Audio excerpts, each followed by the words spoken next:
জয় শ্রীকৃষ্ণ।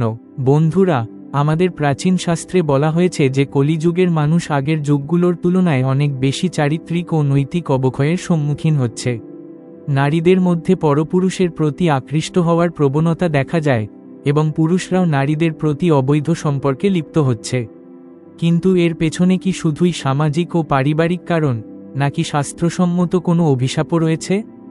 আজ আমরা এই গভীর রহস্যের সন্ধানে বের হব এবং শাস্ত্রের আলোকে জানব কেন কলিযুগে নারীরা পরপুরুষের প্রতি আকৃষ্ট হয়।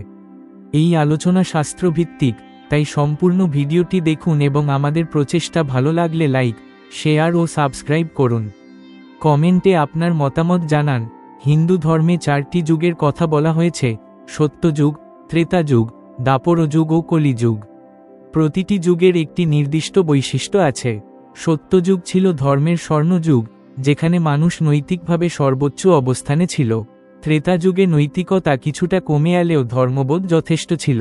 দ্বাপর যুগে আরও কিছুটা ক্ষয় হয় এবং অবশেষে কলিযুগে এসে মানুষ ভোগবিলাসে লিপ্ত হয়ে পড়ে এবং ধর্মের মাত্র 25% টিকে থাকে।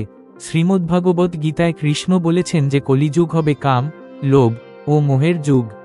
এই যুগে মানুষ দেহসুখকে সর্বাধিক গুরুত্ব দেবে, পরোপকার ও নৈতিকতা কমে যাবে। কলিযুগে ধর্মের 4 স্তম্ভের মধ্যে 3টি ধ্বংসপ্রাপ্ত হবে: সত্য, দয়া এবং তপস্যা। অবশিষ্ট থাকবে শুধু দান, তাও কেবল নিজের স্বার্থের জন্য। শাস্ত্রে বলা হয়েছে যে গরু ধর্মের প্রতীক।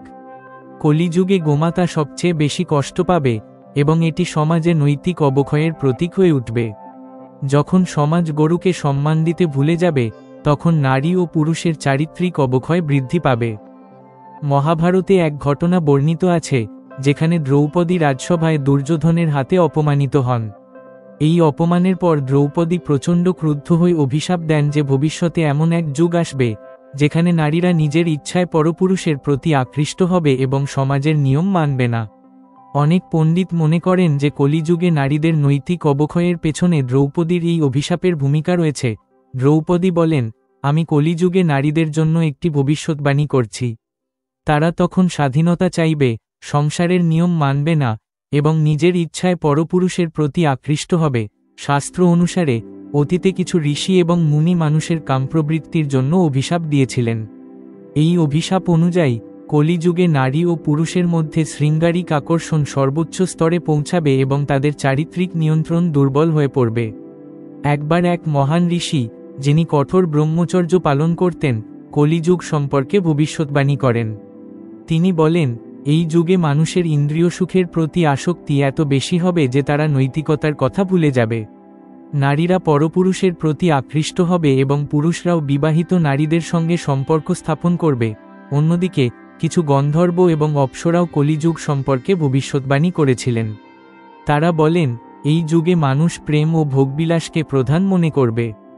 সম্পর্কের পবিত্রতা নষ্ট হবে এবং অবৈধ সম্পর্কের সংখ্যা বৃদ্ধি পাবে। যদি আমরা আজকের সমাজের দিকে তাকাই, তাহলে দেখতে পাব যে শাস্ত্রে যা বলা হয়েছিল তার অনেক কিছুই সত্য হয়েছে। বিবাহ বিচ্ছেদের হার বৃদ্ধি, অবৈধ সম্পর্কের সংখ্যা বেড়ে যাওয়া, সামাজিক ও পারিবারিক বন্ধনের দুর্বলতা, ধর্মীয় মূল্যবোধের অভাব, প্রযুক্তি ও আধুনিক জীবনের প্রভাব, অতিরিক্ত স্বাধীনতা ও ব্যক্তিস্বাতন্ত্র্য। শ্রীকৃষ্ণ বলেছেন যে কলিযুগে যারা সত্য, ধর্ম ও ভক্তির পথে থাকবে তারা মুক্তি পাবে। গরু রক্ষা করলে কলিযুগের পাপ থেকে মুক্তি পাওয়া সম্ভব বলে শাস্ত্রে বলা হয়েছে। তাই গোমাতার প্রতি শ্রদ্ধা জানানো অত্যন্ত গুরুত্বপূর্ণ।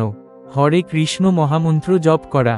এই যুগে হরে কৃষ্ণ মহামন্ত্র জপ করাই মুক্তির প্রধান উপায়, কারণ এটি কলিযুগের সকল পাপ থেকে মুক্তি দিতে সক্ষম। তাহলে বন্ধুরা, আমরা জানলাম কলিযুগে নারীদের পরপুরুষের প্রতি আকৃষ্ট হওয়ার পেছনে শাস্ত্রের ব্যাখ্যা ও অভিশাপের কারণ। তবে মনে রাখতে হবে যে নৈতিকতা ও ধর্মাচরণ বজায় রাখলে এই অভিশাপের প্রভাব থেকে মুক্তি পাওয়া সম্ভব। তাই আসুন আমরা শ্রীকৃষ্ণের ভক্তি করি, ধর্মের পথে চলি এবং কলিযুগের কুটিলতা থেকে নিজেদের রক্ষা করি।